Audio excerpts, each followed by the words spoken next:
Alright, so an object is dropped 12 meters away from a 20-meter light.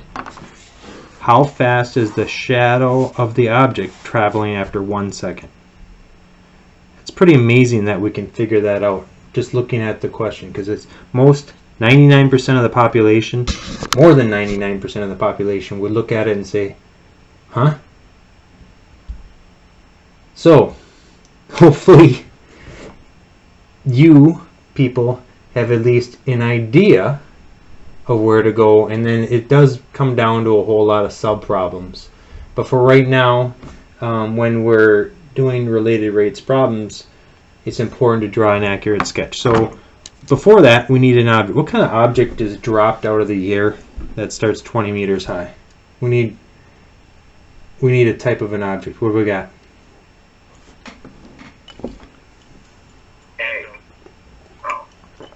What'd you say, Jordan? A bagel?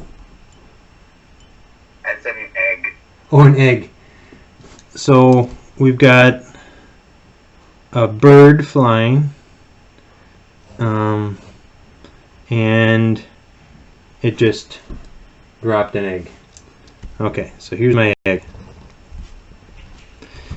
And after 1 second, it's not going to be here. It's going to be somewhere down here. So here's my egg after 1 second.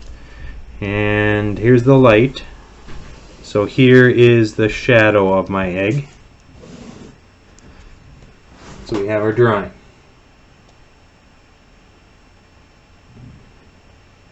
We need variables. Okay, this is not a variable. That's a constant. That's going to remain 20 meters. This is also a constant. It's going to continue to drop straight down. So that's always going to stay 12. This we don't know. That's going to change because that shadow, as it's dropping, is going, this is going to get smaller and smaller, and this distance is certainly going to be a variable also. So we have our drawing, and we're looking for how fast the egg's shadow is traveling. So that would be, if we found how fast this distance is changing, that would also correspond with how fast the egg is moving, how fast the shadow of the egg is traveling. Okay, so we can say that dx dt is what we are looking for.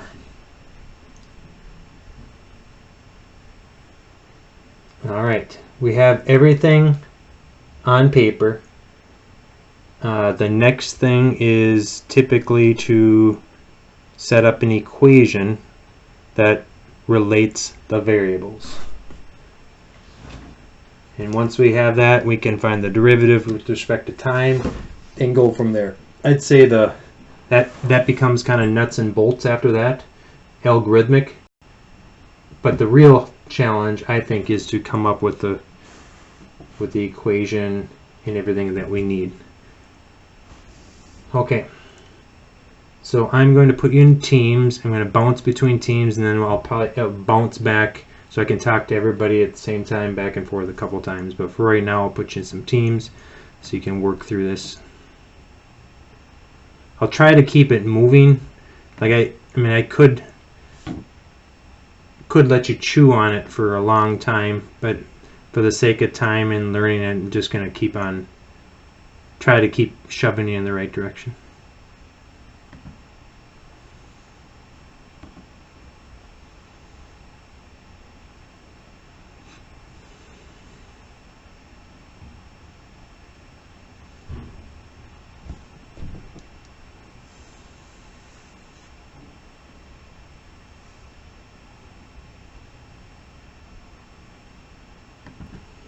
I'm just gonna, I don't know what to record and what not to record, but you can set up two different triangles. You've got a big one, you've got a little one, and then you could do a proportion because they are similar triangles. They have the same angles. So that's the route I would try.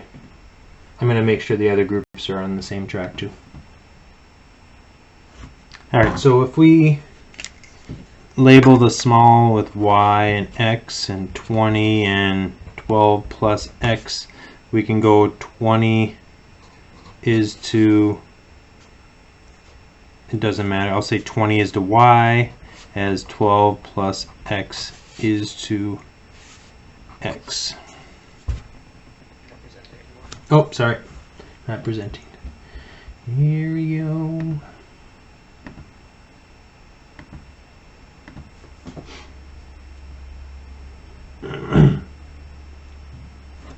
Okay, so there's our equation. I would just cross multiply. So it'd be y times 12 plus x equals 20x. So our equation is 20x over 12 plus x. Alright, we got there. So now go ahead and find the derivative with respect to time. You'll have to, I think this is just made for a quotient rule. So remember, bottom times the derivative of the top minus the top times the derivative of the bottom. Go ahead and find the derivative with respect to time. Alright, so we get this. It's kind of a workable derivative. I'm not going to do any more right now. I suppose we don't have to solve for anything. We'll just leave it as it is. Okay, so dy dt. That's how fast the egg is dropping. We don't know that. X, this distance right here, we don't know that. Dx dt, how fast is this changing? That's what we're looking for. We don't know anything. But we do have a derivative. So it's a dead end. I shouldn't say dead end. It's a time to pause and think about what else we can figure out from this problem.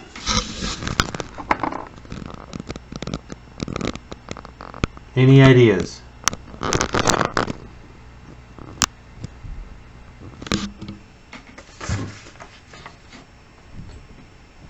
If you were in physics class, could we actually now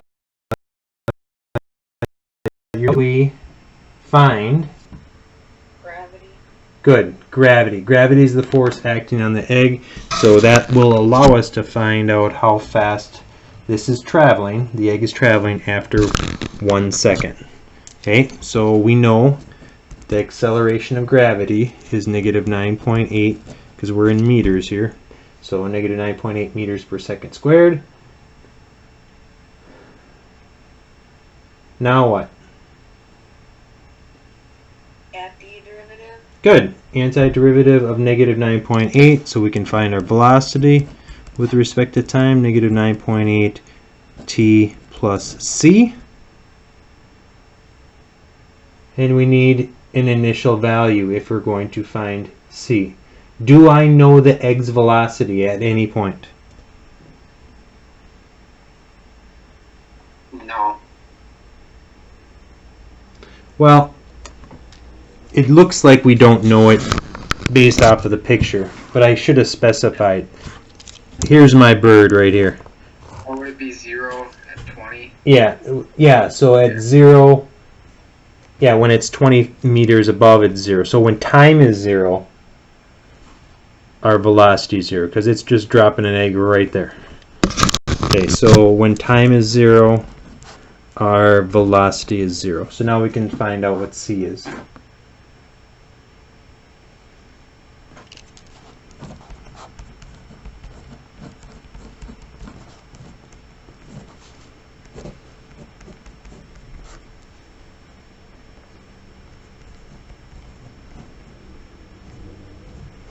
Alright, so we have velocity. Now what?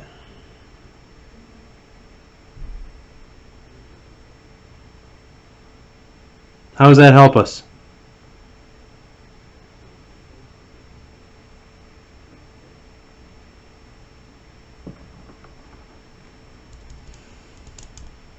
This is the velocity. Plug that into the derivative for dy dt. At what point? Good, you got it. That is your dy dt. When are we really concerned about how fast the egg is traveling? After what? How many seconds? 1. 1 second. Very good. So our velocity at 1 second is negative 9.8, and that is our dy dt. That's how fast it's traveling at 1 second. So this right here is negative 9.8. Hey, we got dy dt. And we know we're not going to get dx dt because that's what we're solving for. What we need to now know is what x is, and then we're in business. How do I find out what x is?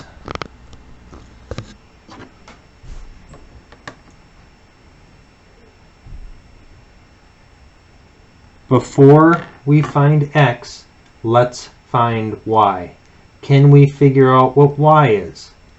And then you can use y to find x. So I'll put you back in teams and see if you can find out what y is, and then you're in pretty good shape to finish the problem. Alright, so we have our velocity equations right here. Let's find our position or our height equation. I'll call it s, 0.9 t squared plus c. We know that when time is 0, our position is 20. That's where the egg is dropped by the bird. So 20 equals negative 4.9 times 0 squared plus c. So c is 20. So our position equation is this. And we want to know what the position is at 1. So it looks like 15.1. So we just found out what y is after 1 second. We found y is 15.1.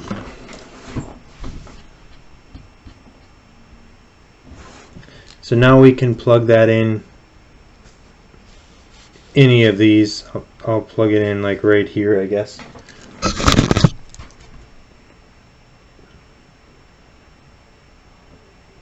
So if you put 15.1 in there, you can find out what y.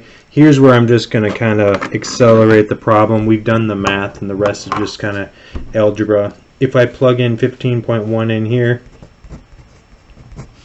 do the math, x ends up being 36.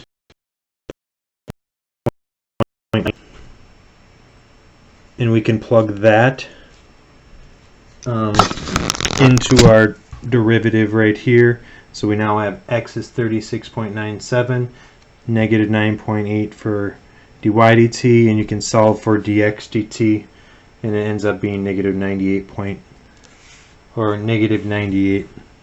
dx dt is about negative 98 meters per second. So that's how fast the shadow is traveling, because that is our dx dt. Negative 90. Hey, it's negative, which makes sense because as it's dropping, the shadow is, the distance from here to the shadow is decreasing, so it's a negative. Alright, so that was one problem. Let's see.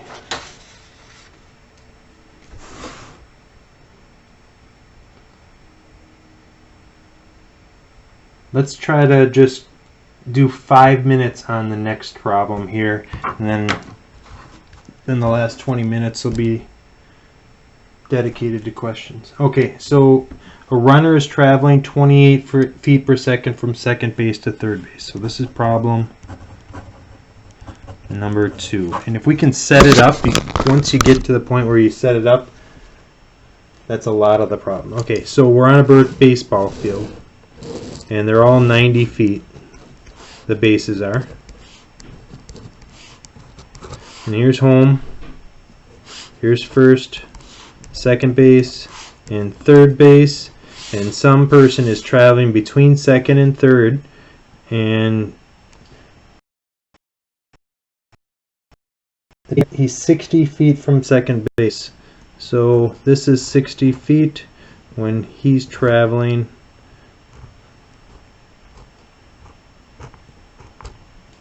as fast as he can go at 28 feet per second when he's 60 feet. So this would be 30 feet. Plate to him changing. So how fast is the distance from here to here changing? So we call that D. So we are looking for dd dt.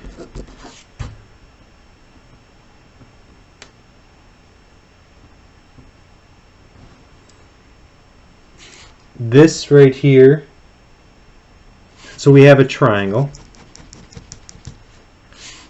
Is this a constant or a variable right here?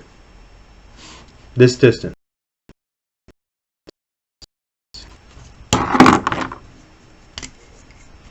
It's a variable. Good. Constant or a variable?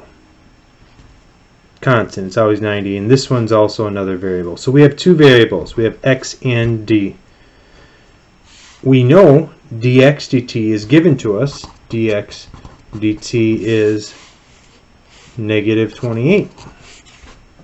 And we're looking for dd dt. See if you can make some progress on this.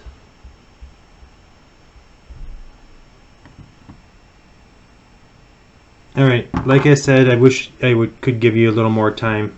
But it is Pythagorean theorem here. X squared plus 90 squared equals d squared.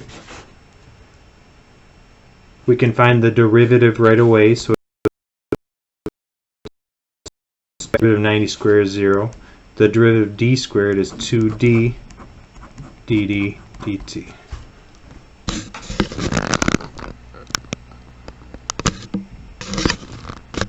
X is 30. Dx dt is negative 28.